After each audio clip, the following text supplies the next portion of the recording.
I wanted to start off and ask you, before you began production, did you speak to Bernard Rose? Did you speak to Clive Barker? And did they have any kind of input or any kind of, I guess, advice or anything like that before you got started?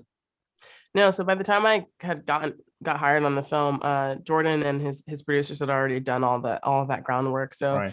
he met with Clive Barker, and I think there was like letters back and forth with Bernard Rose, but I didn't personally talk to either of them actually. Wow. I mean, did you, I mean, did, I guess, would you have liked to, or did you really Mm. care? I mean, was it just like the sort of the assignment was to do it and you didn't really feel the need to interact with them or? Well, no, it's no, it was I didn't think about it in that sense.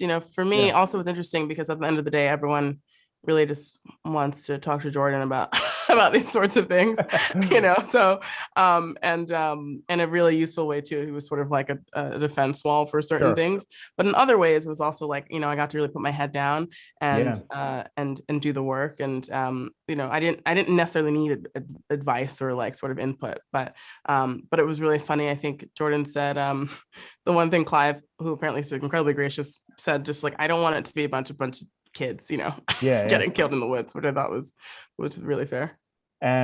What do you think was your biggest concern going into production? And when you were in production, was that concern founded? Hmm.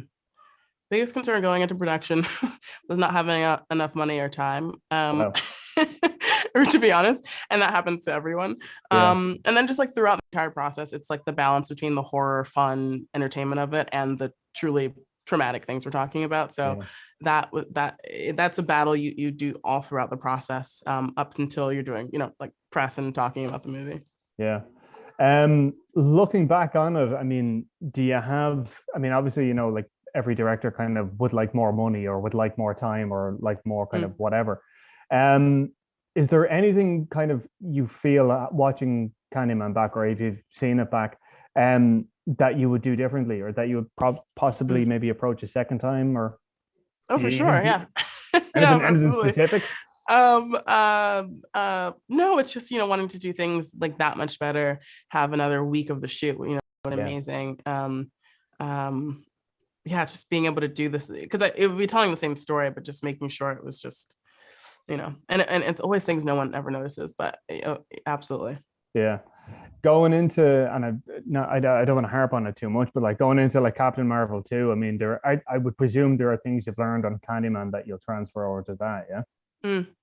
Yeah, yeah, but that's mainly about creating a good environment, like how to do that, and how important that is. I think that's for me. I think project to project more than anything. I learned how to create a better environment for everyone, for myself, in order to make the best movie possible.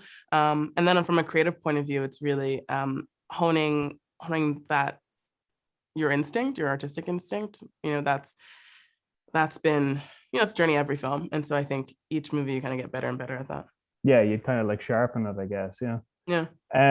Was there something specific in Candyman that sharpened it? Like, I mean, was it the idea of Mm. like blending, kind of a social sort of drama with a horror, or was it a Mm. case of like script or timing or special effects, or what was it, do you think? Oh, it was, I think it would be creating in the midst of like a million bigger things happening, Yeah, like studio movie, the cult of Jordan Peele, like the cult of Candyman, like all of that stuff.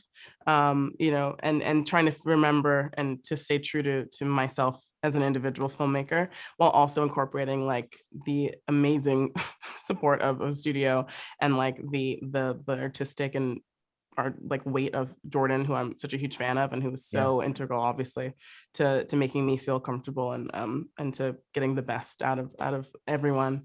And Candyman, which I'm also a huge fan of, like using all that stuff. So it was, I think that like relationship between not getting overwhelmed by all of that stuff, but yeah. actually taking what I need from each to make the best movie possible. Yeah.